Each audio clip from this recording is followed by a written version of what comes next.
plusieurs états. Solide, liquide et gazeux. Ils peuvent être liquides car les grains coulent lorsque la boîte est inclinée. Ils peuvent être solides car ils peuvent faire un angle statique, contrairement à l'eau. Et ils peuvent être gazeux car lorsque la boîte est pleine de grains et qu'on la secoue, ils sautent comme des molécules de gaz.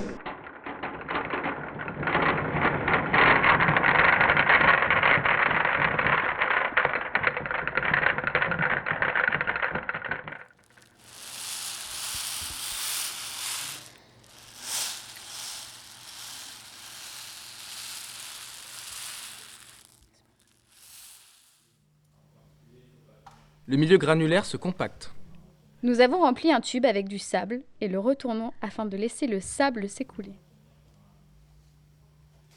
Le sable étant écoulé et aéré, nous le tapotons sur toute la hauteur afin de le compacter. Suite à cela, nous observons une diminution du niveau de sable de 2 cm. Sur une hauteur initiale de 30 cm. Effectivement, le tapotement a permis aux grains de se déplacer les uns par rapport aux autres et à combler les espaces vides.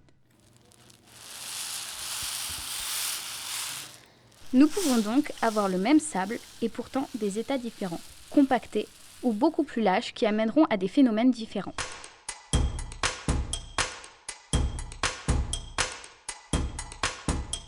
L'effet Janssen.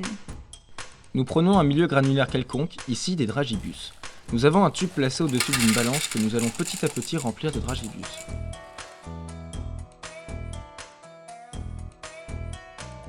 On observe que même si nous rajoutons des dragibus, la masse est invariable et est égale à 100 g, contrairement à un liquide dont la masse aurait augmenté proportionnellement à sa quantité. Comment expliquer ce phénomène? La masse des grains est en fait redirigée vers le support. Les dragibus viennent alors s'appuyer sur les parois du récipient. C'est donc les parois qui supportent toute la masse. Ce phénomène est ainsi appelé la chaîne de force, car en effet, les forces exercées par les grains sont redirigées vers le bord du cylindre en raison de la friction entre les dragibus et les parois. À présent, si François le physicien relève le tube, la masse alors augmentera et la balance affichera la masse réelle des dragibus, soit 300 g. Il y avait donc 200 g de grains en appui sur les parois.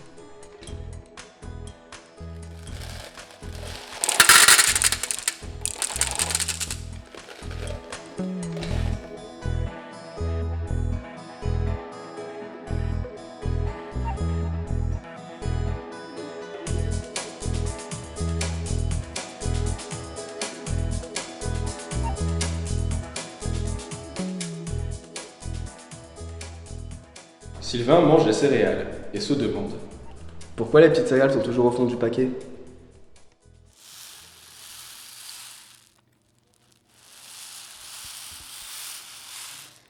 Phénomène de ségrégation. Nous retrouvons ce phénomène en particulier dans les paquets de céréales. Les grosses céréales se retrouvent à la surface du paquet et les petites au fond. Pour cette expérience, nous allons donc mettre une bille au fond d'un tube, puis le remplir de sable. Comment faire sortir la bille du sable? Simplement en secouant le tube, la bille peut remonter à la surface de l'écoulement.